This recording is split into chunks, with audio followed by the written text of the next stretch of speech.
me tell you about a friend. It's Craig LeBlanc where the good times never end. Talking Parks and Rec, it's a show you gotta know. Welcome one and all to the Daily Parks and Rec Show. It's the Daily Parks and Rec Show. Start small. If you have the idea, make sure you're passionate about the idea, because I'm passionate about giving every person in the area an opportunity for recreation. I tell my rec coordinators that plan different activities throughout their year, saying, hey, make sure it's something you're passionate about and start out slow. Welcome to the Daily Parks and Rec Show, your dedicated source for exploring the vibrant world of parks and recreation. Today, we're shining a light on the incredible efforts that keep our community spaces thriving. From meticulous field maintenance ensuring local ball fields and athletic complexes are safe and ready for play, to the vital facility maintenance that keeps recreation centers and playgrounds functional and built to last, every detail contributes to a richer community. Beyond the upkeep, discover groundbreaking initiatives like the Durant Sports Festival, a pioneering month-long event that celebrates all forms of recreation, from sports to yoga and even scuba diving. Learn how sustainability management integrates green practices, enhancing long-term resource stewardship for a healthier environment. Tune in to understand the strategic and foundational work that builds healthy and resilient communities. Let's dive in.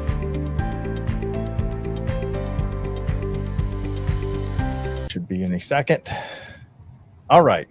We are live again. This is Craig LeBlanc, the doorman with the Daily Parks and Rec Show, Facilities Maintenance Edition. This is our 10:30 show where we talk about the facilities, maintaining them, but we have a special guest with us today, Ryan Brewer. He's been on the show before. He's the director over in Durant, Oklahoma, but he has got this first, maybe one of a kind what is it, a sports festival in Durant? Yeah, we're the first in the nation to host this kind of event. It's called the Durant Sports Festival because it started out last year and we only had sports, but it's really celebrating anything and everything recreation. So we're trying to add more recreational activities, yoga, cornhole. We're doing a Discover Scuba thing. We have water aerobics because our pool's just opening back up. So we're throwing that in there. We have it's 38 events from May 28th to June 28th or May 29th. I forgot what day it starts just because my brain is not here. It's like a month long, over a month long, I would imagine. Yes. Right? At first it started just doing June 1st through June 30th. And our first year, we had quite a big success. We had about 8,000 visitors altogether. It was like 4,000 participants and 5,000 guests. This year, we're anticipating about 6,000 participants and 10 to 15,000 guests. Wow. And it started because I work with a gentleman, Jeff Kohlberg, with Events International. He's the regional rep for rugby. And he came to me several years ago about bringing rugby tournaments up here. And we got pretty close. And he goes, I have this idea and I don't know how really to move forward with it. And he suggested something of having rugby, baseball, and soccer going on at once for one weekend. And I was like, I have enough places here in town that run their own recreation stuff that I can have a whole lot more than just those three sports. So last year we had 24 events. It was like 10 to 12 different types of activities. This year we're 38 events, 21 different types of activities, ranging from sports tournaments to recreational, like fishing derbies, camps, clinics, just 1-day classes. And then we have a car show. We have outdoor community events, movies in the parks, things like that. Wow. And we grew very quickly. And last week, I actually met with several cities across the nation because the national parks asked me to speak in a focus group, and they wanted to know more about the festival. And they're going to start their own festival across the nation because this was a whole new idea and concept. Yes, I love it. And so Are there any others doing it so far? Or let me back up a little bit. What was the first year? What was your first year? Last year in 2024 was the first year we wow. ever ran. We actually were featured had a full page article in the National Parks Magazine. We won the Oklahoma Parks and Recreation and Park Society Award for best an event or program, and it really blew up. We've grown at least 50% to 75% in all the categories. Like all my goals that I set, I was like 25. This just increased it by 25, something manageable. Wow. And all the partners I have helping me with this, they're like, oh, we can do better than 25. We're going to bring in a whole lot more people. I was like, cool. I wanted 25 because it was an easy let in, but now it's grown this much. Now, why did you choose this time of year? Was it this time of year last year? Well, yes. Well, the complex that I run, we had, it was a tax that was passed in 2005.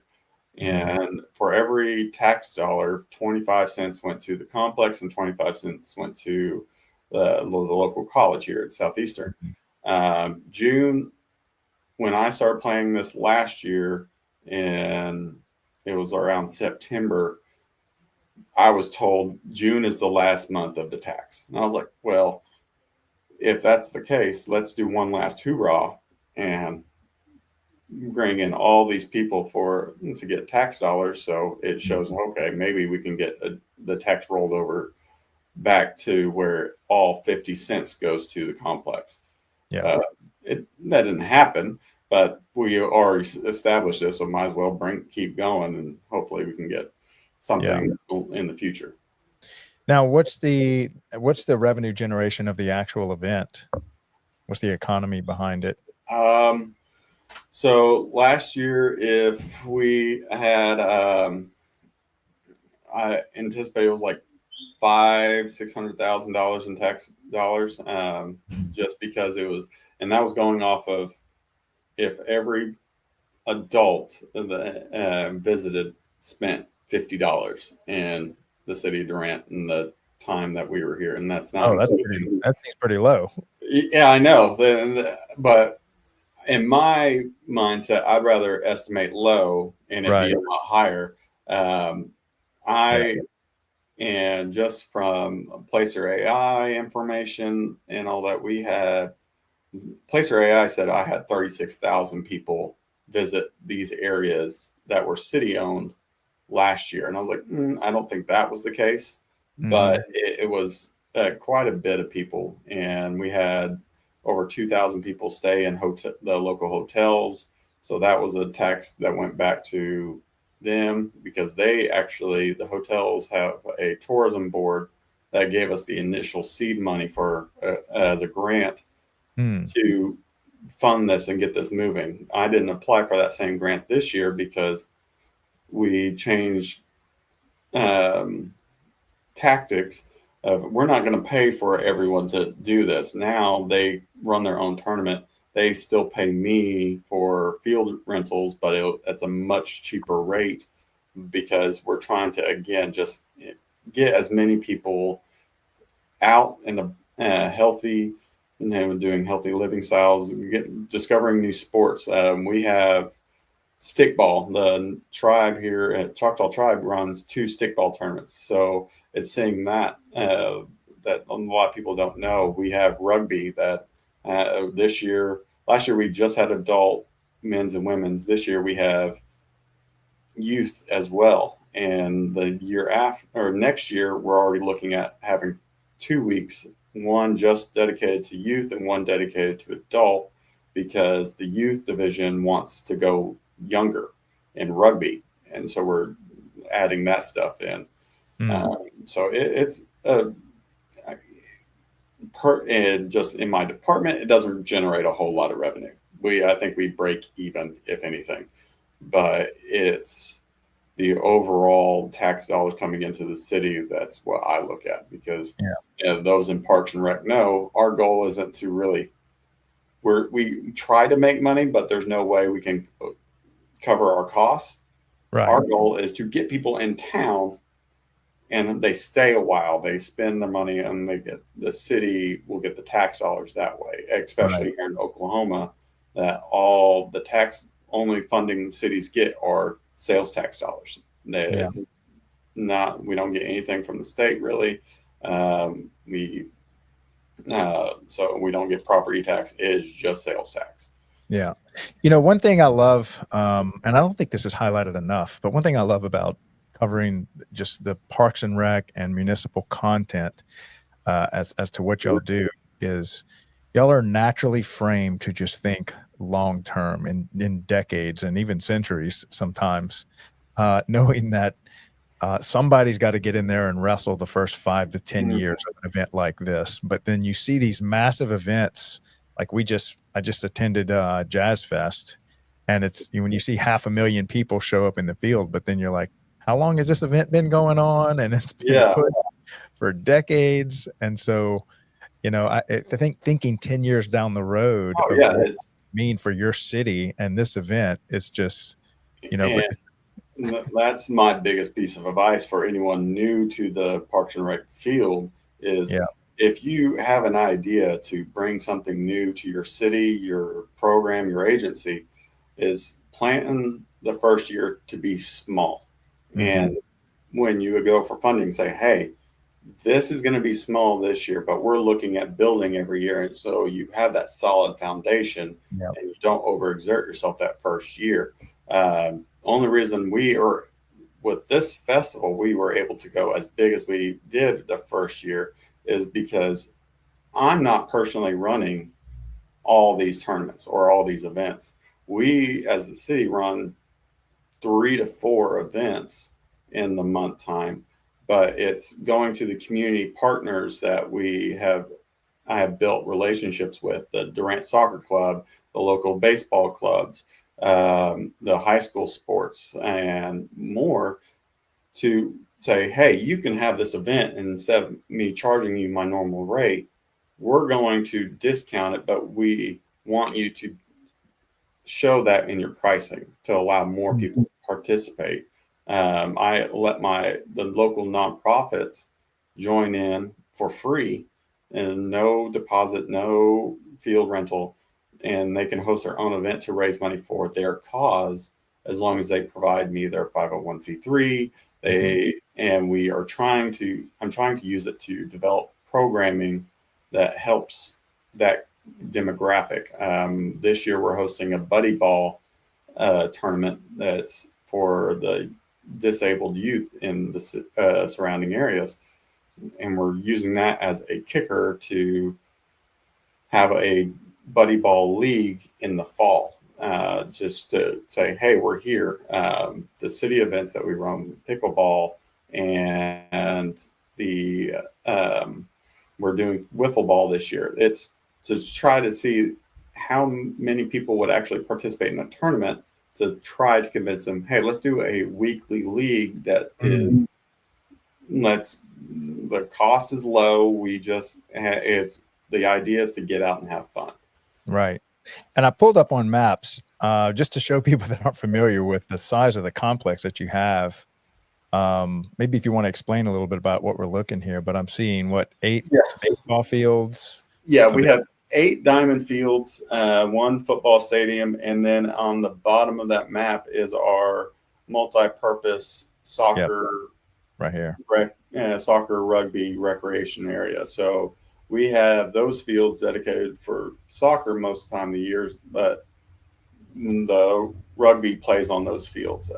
This festival is not just my complex; it is actually citywide. Really? Choctaw runs their stickball tournament at their Choctaw Cultural Center. I have a ninja camp and gymnastics camp at the local gymnastics facility, and we have the Lake Durant has a disc golf championship disc golf tournament or course. We have the disc golf play up there, and we also have another disc golf course here at another park that they do a smaller event at that location. So it's spreading it citywide to show, okay, we're not just only thing we have is not just a complex. We have 15 parks in the city. We have these businesses that are recreational based that we approve of and we encourage people to sign up for. So it's really encouraging that. The high school has a fantastic tennis court facility that they just built. And so we're trying to get people, hey, sign up for tennis and build on that. The middle school plays softball at the complex, but they have a high school complex for themselves. So we try to shed light on those programs as well. Yeah. And what's the population of Durant? We're between 20 and 25,000. Yeah. And so you wouldn't consider this to be, one of these massive cities. Like when New Orleans hosts something, it's, but when you think of a town like this is a major economic impact, and to last a month long, over a month, probably 5 weeks. Yeah, last year had 5 weekends, and I mean this year we're looking at every weekend having 4 to 5 events, and then we have our camps there throughout the week. Texoma FC, the local professional soccer team that's based out of Sherman, Denison area, they're actually coming up and they're having a soccer camp where the first night is with the professional soccer players. So they're going to come up and actually play with the kids, show them how to do the skills. Kids can do a meet and greet. Our rugby tournament at the end of the month, the host actually notified me saying that the Dallas team that's coming up and playing, they actually snagged the 2-time Olympic gold medalist to be on their team. And they're like, yeah, this guy's built like a freight train. And when he hits someone, you hear it. And I was like, I would love to see it, but I watched the women's tournament last year, and that made me hurt. And just seeing that guy hit someone, I'm not going to feel too good the next day. Right. Yeah. Well, that's fantastic that we can get that's so what was the article like in that was in NRPA magazine? So it was shedding light on this the event, since it was first in the nation. I contacted them saying, hey, I don't know if this is something you guys would be interested in writing about, but we started this festival, and from what I can gather on the internet, I haven't been able to find a festival that has this many diverse sports or events going on in 1 month time or a weekend or anything. So would you guys be interested? Like, yeah, just send us your information. We'll send us some pictures. We will do the ad or do the article. And so we wrote it up. I had the public PIO here in Durant write it up for me, and we submitted it, and it got full page and the October issue of 2024. And it kind of listed just a brief description of everything we had, and the fact that we had players on the rugby teams that were from New Zealand, that they were coming here and playing. So it's shedding light on these sports and these organizations here in town that are doing a great job. Yeah. They just don't have the voice to really get out and be widespread. Yeah, it's crazy how these little ideas start. And so now that original guy that had that idea, what was his name again? Jeff Kohlberg. And he's still involved. And what Yes. are his thoughts around this? Oh, he first, when he came to me, he's like, yeah, just doing a weekend event where we have baseball, soccer, and rugby. And I was like, well, rugby and soccer play on the same field, so we can't have them be on the same day. Let's do so we have to do 2 weekends. And then I was like, well, I have 2 organizations that run baseball, let me reach out to both of them and see who would be willing. And they both went, yeah, we'll do something. And they had events, and it grew. And the Okie Christmas Toy Run does a fishing tournament every year. And I was like, okay, I can add them if they're interested. I'm not charging them anything. They're already using a park, so might as well see if they're interested. And they're like, yeah, we'll join. And this year they were reaching out to me in August saying, hey, are we doing it again? And I was like, yep, we're going to do that. The gymnastics camp and the Ninja Warrior camp, my kids actually were going to there. And I was like, hey, would you guys be interested in hosting a camp in the month of June for a sports festival? And they're like, well, yeah, but what would that entail from us? I was like, saying yeah and hosting an event. That's really all I'm asking this year. And like, yeah, let's do it. And this year, all the new sports that we have are people that actually reached out to me saying, hey, we want to be involved in this as well, because we have our own facility, we have our own programming, but it helps us get more advertisement. Right.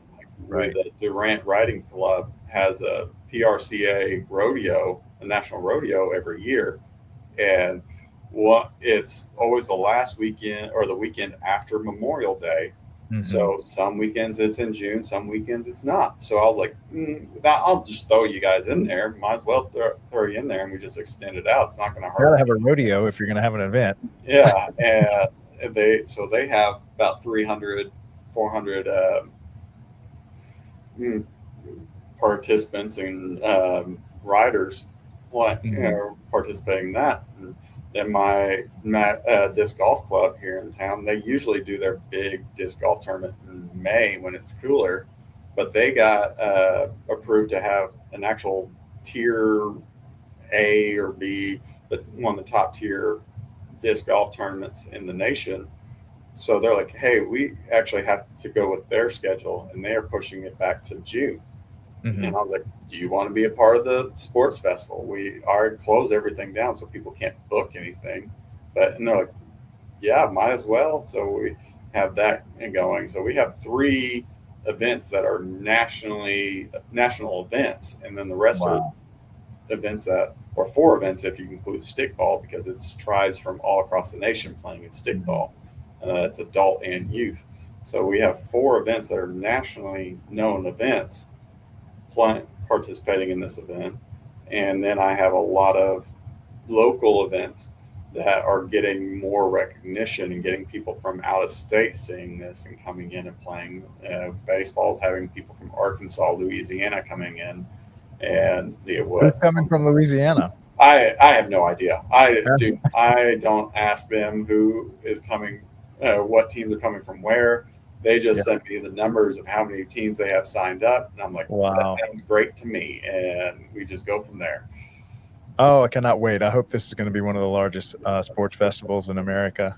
That's so great to hear. And it's a great little town. If you have not been there, I'll bet you that you can't fit anybody in that little barbecue restaurant during the oh, no. I mean, you can barely fit anyone in that barbecue restaurant anyway. And just on a regular day.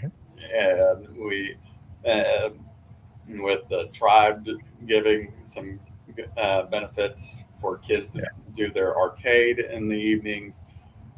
All these events are designed to be either start early so people have to stay overnight and be there early, or they go late and they want to encourage them to stay overnight and stay in a local hotel. So we're trying to build this up so we can keep growing and start reaching out to cities around us and say, hey, instead of this being a Durant sports festival, let's have this be a Texoma region rec fest and have everyone and kind of correlate make sure it's all going to fit in the area. Yeah, because y'all really aren't that far from what the DFW metro area and Oklahoma City, Yeah, which are we're big metro areas. hour 45 away from Dallas, 2 to 3 hours away from OKC, and then 2 or 3 hours away from Tulsa. So Yeah. pretty much if anyone's coming from Tulsa That's like- to Dallas, they drive through Durant. That's roughly 10 million people just on your doorstep, practically, between those three metros, maybe even 11. Yeah, and when I started here, everyone was saying I needed to have stuff at my complex every weekend.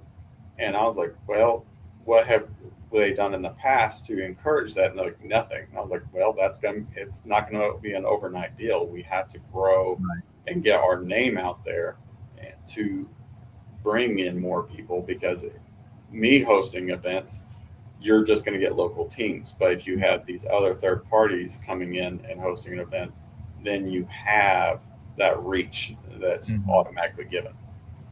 Yeah. And now, so tell me about what your elected officials are thinking now after they've seen 1 year, they're seeing the momentum on this year. What are their thoughts? They're encouraging it.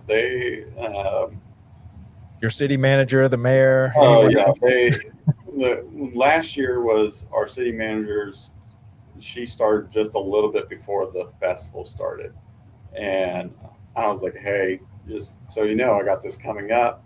And she's like, okay. What do you need from me? And I was like, nothing.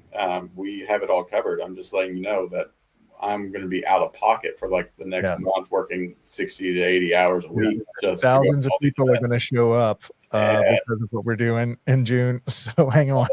So this year I was like, hey, if I need anything, I need additional staff to keep me doing this and keep growing, because now I'm the one organizing and all these events and making sure that we don't overfill our complex. We don't have the same sports going on at the same time. We don't have any kind of overlap. So I started planning this year's festival in August, and we finally got everything narrowed down this year. And I'm already looking at, okay, whatever happens this year happens. I can't really change it. It's already looking at next year, what more I can add. We have a Rotary Club that does a biking competition, so a bike race. So I'm already talking to them and saying, hey, next year let's partner up and have that as well. Yeah, I can see one of those 5Ks, 10Ks, doing a run thing. God, there's so much potential. It's really the imagination's just. Yeah, I got a 5K this year. And you do? Fantastic. And that's just another organization that's already doing a 5K. They just decided to move it to your location same time.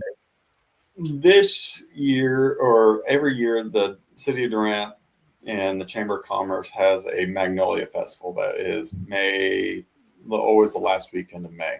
Mm-hmm. So when we established this one, we were planning on, the Magnolia Fest is going to lead into the Durant Festival or Sports Festival.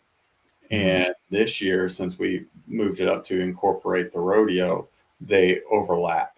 So we're throwing in their recreational activities. They're the ones hosting the outdoor movie.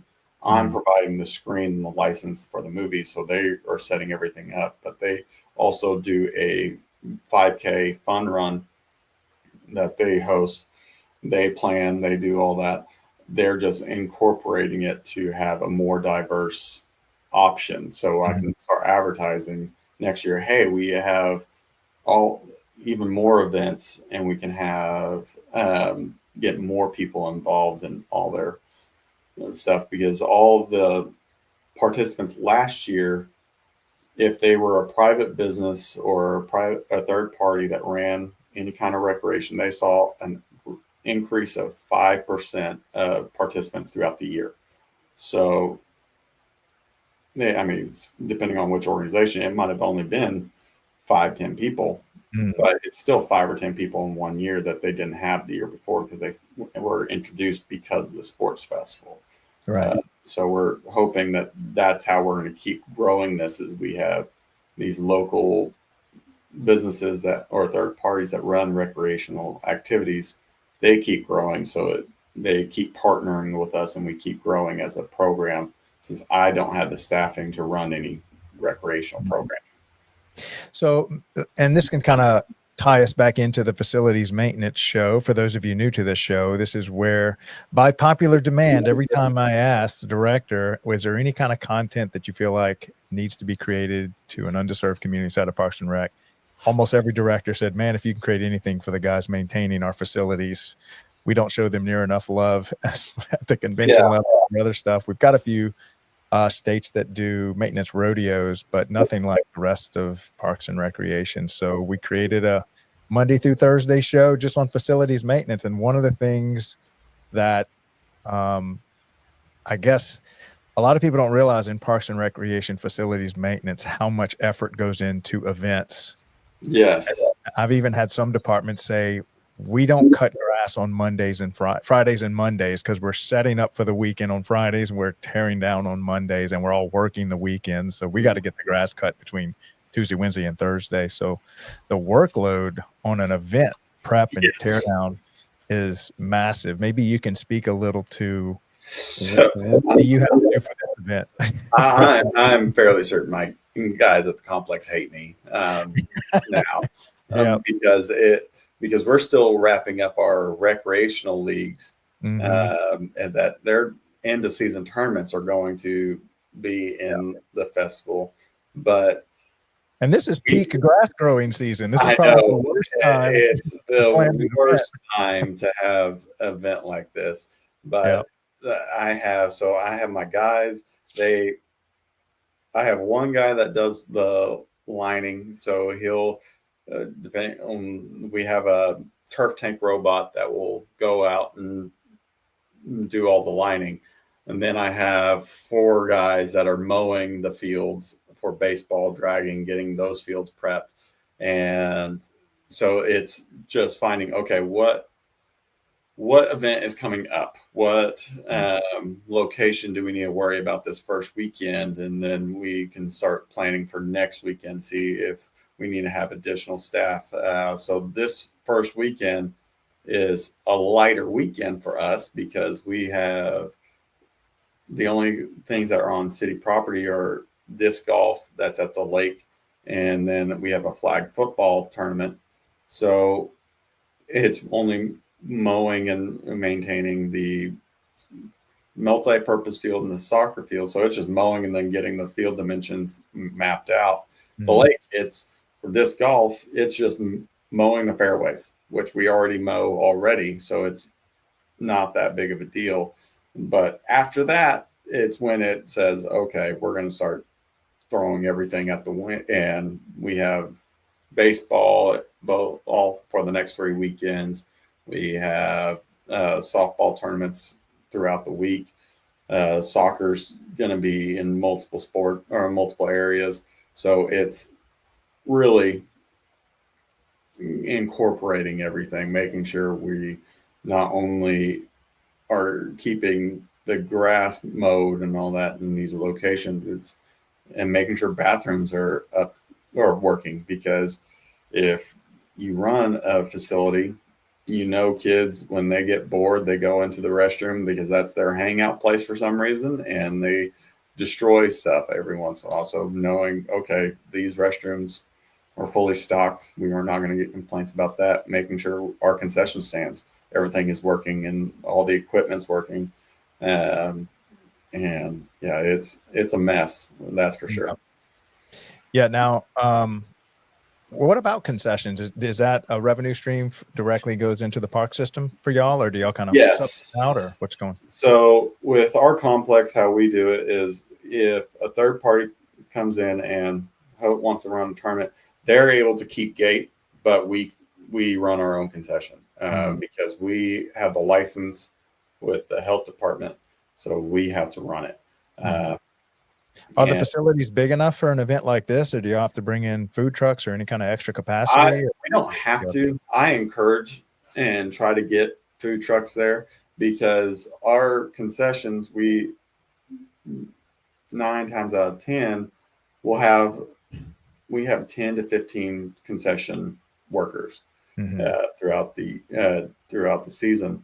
But if one person goes sick, the other people are not, so we can't really keep up with the hot food.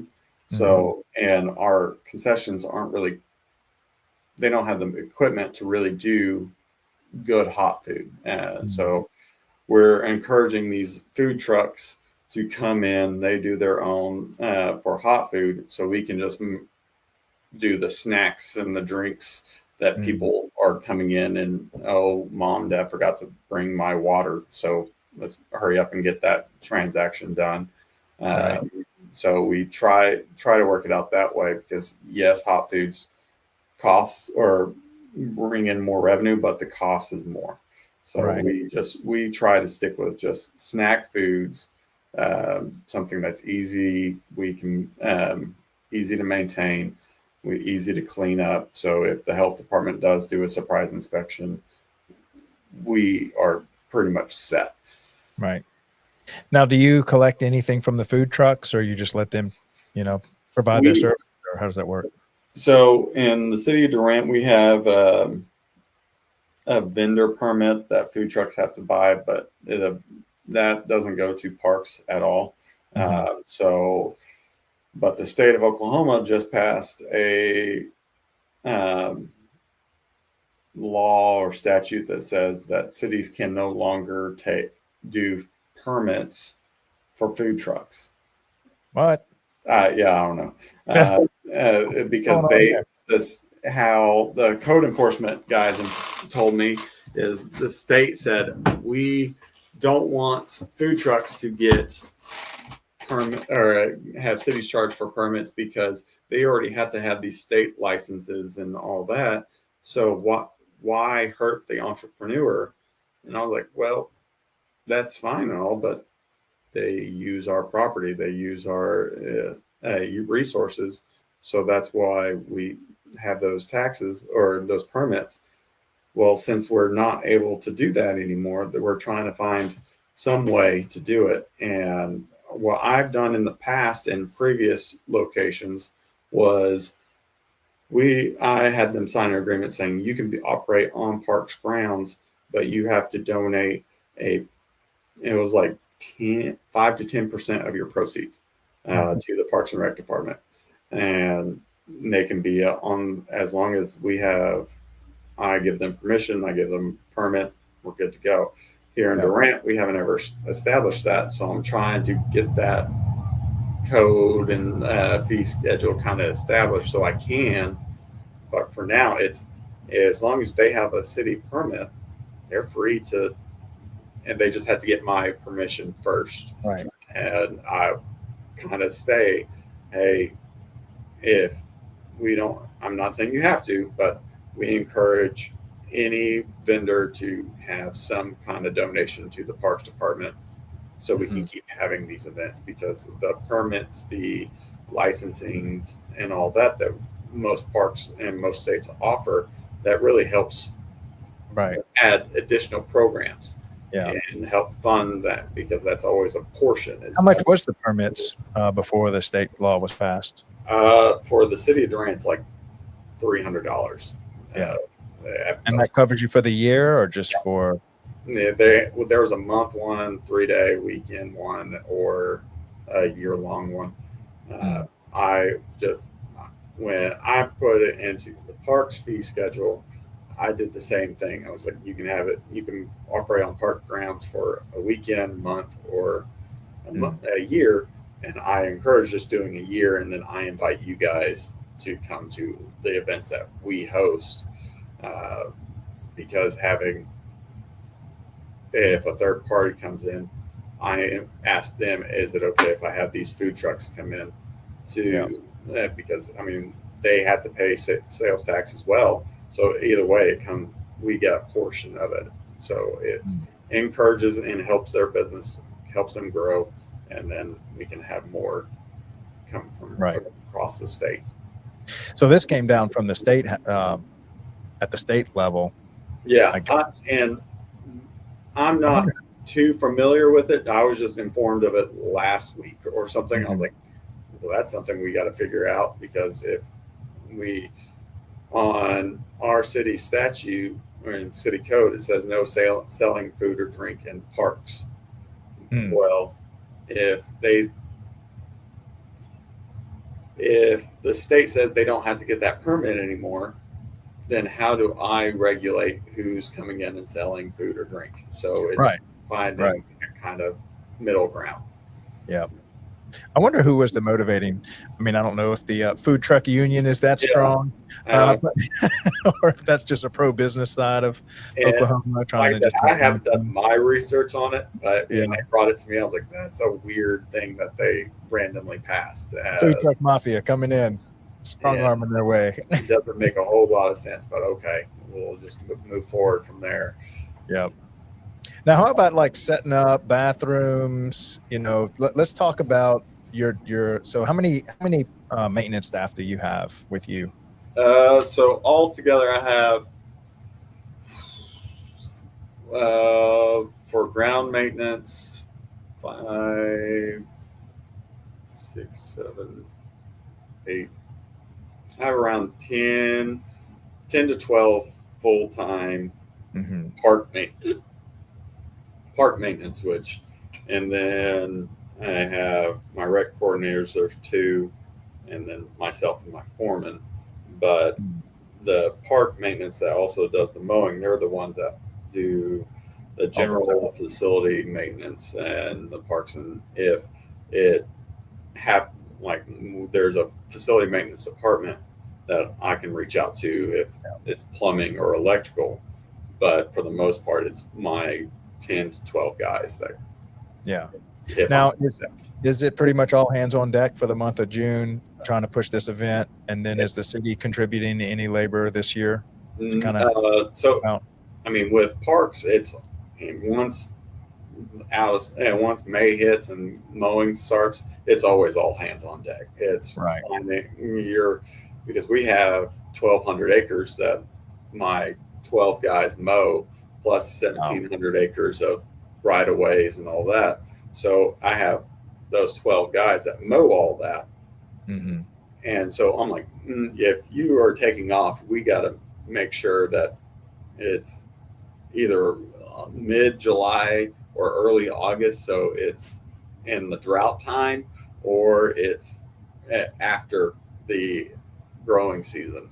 So the festival, only thing it added was now my guys at the complex, they have to make sure that fields are dragged and lines are chalked and all that for the month of June, which doesn't add a whole lot of time because it takes them 2 hours to do all 8 fields if it's not raining the weekend before, which right now Durant in Oklahoma is getting pelted with rain every other day, it seems like. So I'm like, well, it takes a little bit longer, but it doesn't add a whole lot more to it. Now, do you have any kind of, like, how do you get the word out, or do you have any kind of media coverage, or what do y'all do to kind of market this? Or so this year I actually hired a marketing PR person, to a third party to help me market. So they reach out to the news stations and around here. I already know the local radio station, so I email them, hey, when can I come up and talk to you guys about what I have coming up this weekend for the sports festival? The radio station that is actually like 2 blocks away from my office, after I drop my kid off at school or daycare, I stop there before I get to the office and do my radio spot, and then every day. Not every day. Once a week. We usually do it Wednesday or Thursday. Most likely this year it's going to be Thursday. I just come in, talk for 2 to 5 minutes at most, and then I head out, and then I wait for a couple hours, then I go to the other radio station and do the same thing. Yeah. And the new TV stations, they reach out and they write their articles and they try to come out. And it's weird with the local news stations because they want the stories Monday through Friday, but I'm like, our events are Saturday, Sunday. Right. And if you want video, you got to be there. And they're like, oh, we don't want to send someone out on, and so we just need to get video. I was like, I don't have video to just share for a rugby tournament or that's coming up. You can take a video of my park, and that's about it. But no one's there. And right. So it's now. Do y'all have any? Are y'all taking any video this year? Did y'all hire somebody to kind of capture the event? I have 2 volunteers that are taking. They do pictures because next fall we're trying to start a photography program. So one is doing action shots in parks. So they're going to have cold calls of trying to get like skateboarding and getting those action shots for baseball and all that. But then I have an outdoor photographer that focuses on wildlife. And so they're kind of splitting it up to help promote their brand. And we're going to collaborate for the fall and all next year to have these programs that are free to teach people how to do proper photography. And so we're starting it out this way. Well, yeah, if you can capture any images or footage, I'd love to make you a little short commercial. That's kind of what we specialize in.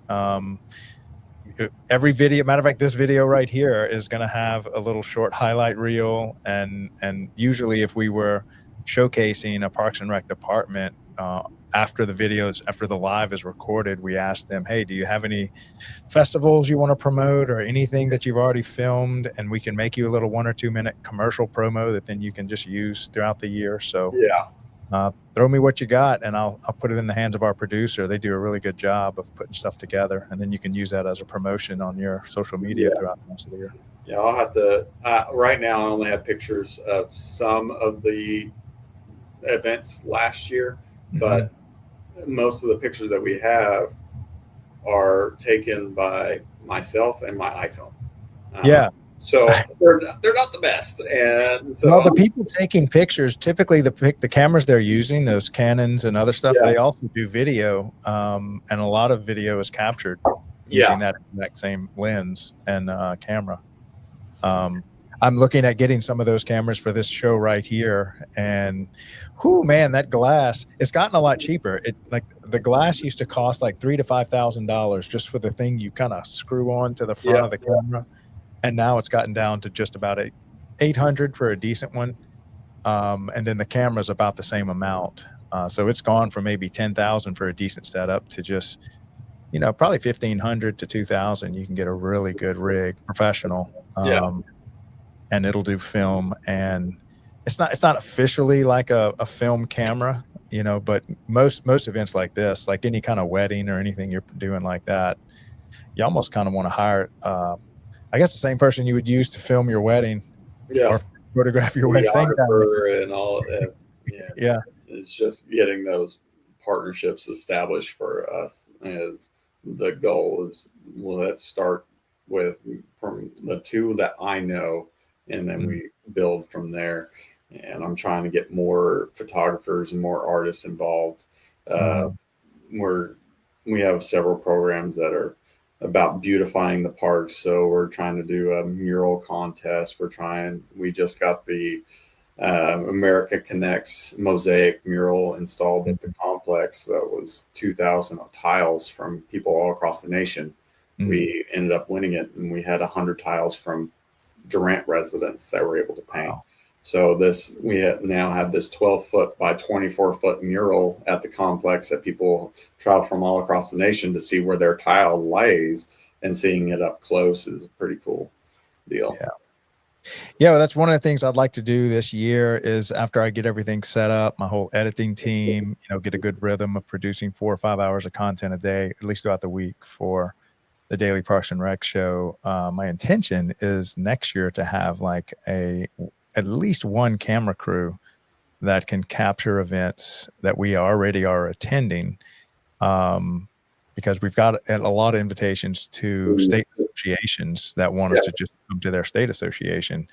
And I'm like, man, I wish I had like a camera crew that could capture these events, and then we can feed that information back to our production team, because they're just like, I can make a good production, but you have to give me the film or the pictures. Yeah. And that has to be captured on site. So that's what I'd hope to bring on probably next year, is to have a traveling camera crew that travels with us when we go to our in-person events. I'd love to cover your event next year. Yeah. I mean, it's going to be June 1st through 30th. So yeah, we'll just block off the month of June. I recommend doing, if you're going to do a weekend, the last weekend is when rugby is. And, that's a big one. that one's the one that everyone loves watching. So it's always entertaining at that point. Yeah. And now, so these events, they're traditionally Friday, Saturday, Sundays, and then you're kind of off Monday through Thursdays, or do you also? So the tournaments are Monday or Friday through Sunday, anything that's competition wise, but camps are usually Monday through Thursday, or Monday through Thursday, or Monday through Friday, depending on what it is. We have actually 2 camps that are actually being on the weekend, but for the most part, that's how it's, because the camps are more for the local kids, but the tournaments are for people traveling from out of state. So we try to we try to work it out that way, and trying to this year we gave it a shot of saying, if there's multiple people wanting to host the same kind of sport, giving it a shot and seeing if it works. And that way people have options, saying, okay, I can't make it on this weekend, but I can do this weekend. And we've now realized it makes it where if one has a little bit more popularity, they go towards it. So we're trying to limit, okay, let's add in different sports that this other organization can possibly do to encourage more participation on those routes, and have where you have your 2-day tournaments, or your big things, do 4 or more a year or a month, and then do your small one-time off tournaments that won't have too much conflict, because usually if you have baseball, sometimes they don't play soccer, or they don't do football. It's usually baseball and softball people. They're baseball, softball. So having that additional, so everyone can participate, is the goal. Now, what's your part-time staff look like during this versus throughout the rest of the year? Is it ramping up to a little bit more? So part-time in the city of Durant, we only have our concession workers and lifeguards. So we have altogether around 35 part-time staff, 10 to 15 for concession, and then 15 to 20 for lifeguard. Since we have the pool open 7 days a week for open swim, and then Monday through Thursday we have swim lessons in the morning, and we offer like lap swim and water aerobics throughout the day as well, or usually in the mornings. So it really we're pretty packed on that. And last year I think we had 30,000 people go to our pool in a year's time, or 30,000 admissions. So it's we're growing, and we're trying to keep up. All right. So as we're kind of getting into the home stretch of the show, what's some advice you can give somebody that's putting on events like this? Maybe what's advice you would give yourself on your first year? What would you have told yourself? Honestly, again, start small. If you have the idea, make sure you're passionate about the idea. Like with the reason why this works out so well is because I'm passionate about giving every person in the area an opportunity for recreation. So highlighting all the different ways people, adults and kids alike, can have recreational opportunities.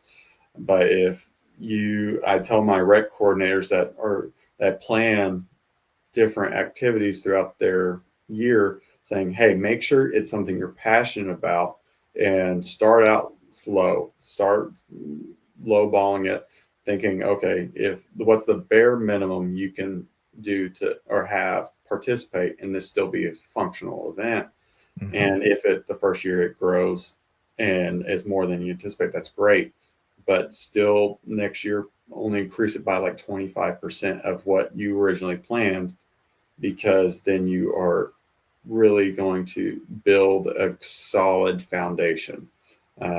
Getting the idea, getting it all on paper is great, but when it comes to actual practicality, that's where you're going to have to really push and make sure it's not only you, but everyone around you is excited. It's that whole Leslie Note thing from Parks and Rec. You got to be excited about what you're doing. And if Right. you're not excited and you're just dreading it, it's not going to go well. I told my staff, the rec coordinators, hey, if this past year, the rec coordinators did these events, you don't necessarily have to do these events, but I encourage you because you have that foundation. But if you want to add one in, let's start looking into it now so we can plan for it next year. So it's something you're passionate about, something you want to bring in. And then you treat it like your baby kind of deal. Yeah. And so maybe just give yourself at least that first year just to get the rest of your team on board, because Yes. you might see it in your head, but until they experience it, it's hard for them to see the vision until Yeah. they attend that first event. Yeah. Giving yourself a year to plan your first event is always a great tactic, because you can throw an event together in 3-4 months, but really getting all the details down and talking to other Parks and Rec community agencies and seeing what they've done and what worked for them, and then copying it, but tailoring it to your area. I mean, we had, like I said earlier, we had 4 cities or 3 to 4 cities that are going to do the same sports festival. So they're tailoring it to their communities because they have either more staff that they can host their own events, or they have more partnerships, so they can do more free programming and so it's finding what works best for them and making sure it's really something that they can really build on and grow from there. Yeah. So is there anything that you've learned so far this year that you're going to do a little bit different for your year 3? So really it's for year 3, we're going to, again, limit how many times a sport can be offered. We're going to split everything up, say, okay, if we have more agencies that want to do the same sport, it's going to be a bid process. So they say, who can offer the best program to encourage more participants, either low cost, better outcomes if it's a nationally ranked tournament or things like that. And so we limit that so we can establish, okay, weekend 1 is always this sport, and then weekend 2 is these sports, and then try to get more camps involved. Try to get to be Monday through Thursday or Friday, so we can keep growing their programs. The one-off events kind of can pop in here and there, but you have your 4 weekends that are based for just that sport, and to encourage overnight stay, to encourage additional people to participate, and just grow your organization from there. Man, fantastic. Well, I'm so glad we got to cover this, because I saw that you said, hey, we've got this big event coming up, and the more I started to do research into it, I'm like, I know this is the facilities maintenance show, but I'm starting to discover more and more how much events play into maintaining these facilities and robbing your crews away from your day-to-day grass cutting and field maintenance and everything else that goes into maintaining facilities. Yeah, because as Parks and Rec professionals, you're trying to encourage wellness and recreation and all that, but you have that facility aspect. And a lot of cities don't understand. You have to have the rec part to be Parks and Rec. For that quality of life to improve, you have to provide that. So if you don't if you just worry about parks and maintenance and landscaping and making it all look great, that's fine and all. People are going to still use it, but it's encouraging people to stay there longer, stay and Right. come from out of state, out of city to visit your facility. That's the goal. And Right. we have an average of an hour stay in a park Wow. in 2024. So we're trying to grow that to be to hour and a half to 2 hours this year. And is that all done through Placer AI where you get that Yeah. information? Tell us a little bit about that. I know we only got a couple minutes left, but when did you discover Placer AI? Tell people what it does. I discovered it several years ago while working here, and because they reached out to me, and I was like, "This is a great deal," and I tried to get the city to buy into it, and they're like, "That you don't need that." And I was like, I beg to differ.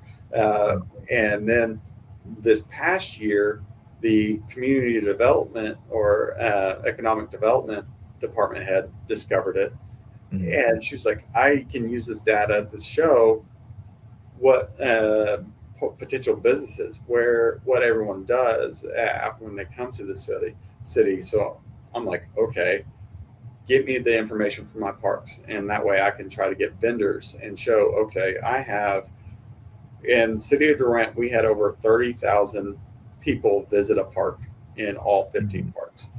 Well, our population is 21 to 25,000, so we have 5,000 to 6,000 people a year visiting, or in 2024 visiting our parks. We can get the average of how many times that each person visits a park. So like my complex, it's 5 times. So 5 times in a year that they go to visit there. But my other parks, it's around 3. So I can show which park really does need attention, and I can justify trying to get capital improvement projects done in those parks, because every agency says that they have a park that no one ever utilizes because you don't see it. Well, we in the industry work pretty much 6 to 5 in the afternoon. Most times people visit the parks or after that time period. So making sure that you have the numbers to back it up. So it only records kids or people that are 18 years and older.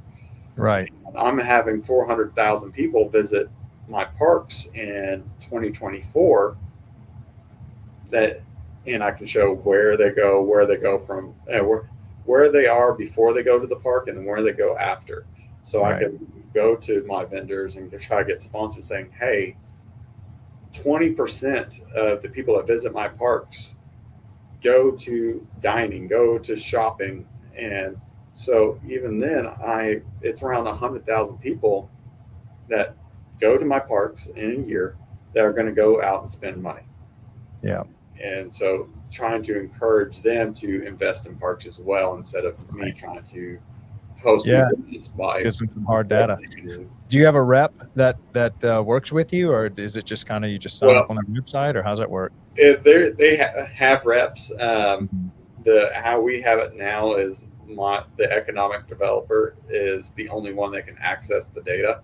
So she's the one that has the rep, and I just have to email her. Yeah. And say, hey, I got these events on these days. Give me the numbers, and she kind of pops in and gives me the numbers whenever she can. Right. I may reach out to them to come on the show. Maybe I can rope them in as a sponsor for the show. There's a bunch of different ones. Right. And Placer AI is who I use, but I've talked to like Open AI or Open.gov or something like that. They say they specialize in parks. So what is it? Open.gov? I think so. I'd have to look, and I can email you, Craig. Yeah. Send me what you got, because I'm looking for a couple of software companies that are interested in parks and recreation, both on educational, and I think they would be a natural sponsor for our community. Yeah, which I got plenty of those vendors for you. Yes, I'm gonna.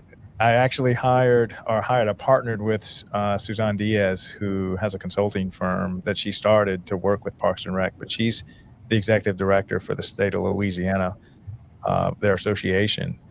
And so we've been working together for the last few weeks, because I'm like, I have got a ton of sponsors reaching out to me, and I need somebody to help handle this workload, because I'm busy recording these shows. But yeah, man, appreciate you coming on today. And no problem. congratulations on this event. Keep me posted. And I definitely want to try to attend one year and try to help you capture it and promote it a little bit more. Sounds good. All right, man. Take care. You too. All right. Bye. All right. So that was Ryan Brewer over in Durant, Oklahoma. Great park system they have. Only 22,000 people. But to his knowledge, one of the only kind of sports festivals,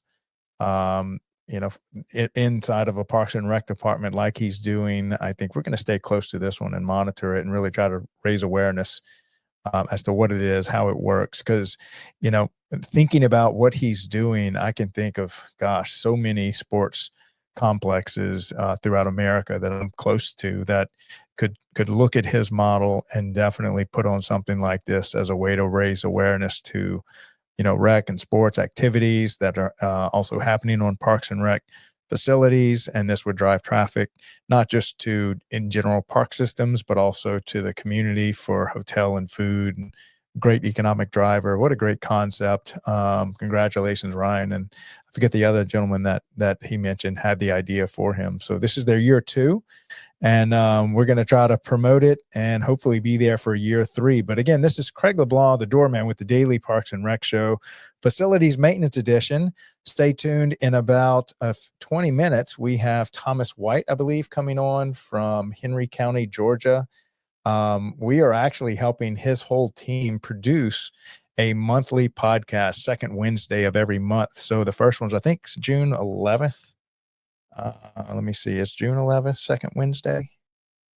It sure is. So June 11th, we will have Henry County, all 6 of the leaders over there. JP is the executive director. Thomas White's on that team. Brian Dixon's on this team. Donna, and I know I'm missing a few others. But we're going to do a show with each of them individually, so you get to know each member on the leadership series. And then we're going to have a monthly podcast where you get to see all the leaders of a very well-run Parks and Rec department within Henry County. And I think it's just going to be a great show. It's going to be more of a panel where we, just pull back the curtain and see how a well-run Parks and Rec department operates. And so looking forward to that. Thomas White is on that team, and I'll be interviewing him here at 12 noon. So about 21 minutes. So see y'all in a bit. Thank you guys for attending today. We'll see y'all tomorrow. Thanks. Bye. Welcome to the Daily Parks and Rec Show, where we highlight the essential work that keeps our parks and facilities thriving.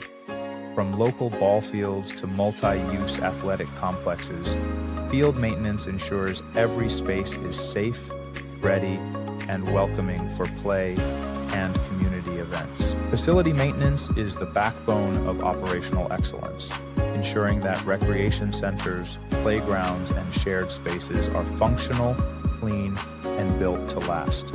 Behind the scenes, equipment maintenance keeps vital tools and machinery in peak condition.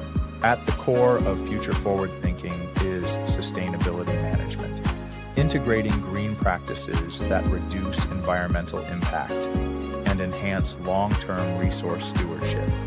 Facilities maintenance is more than routine upkeep.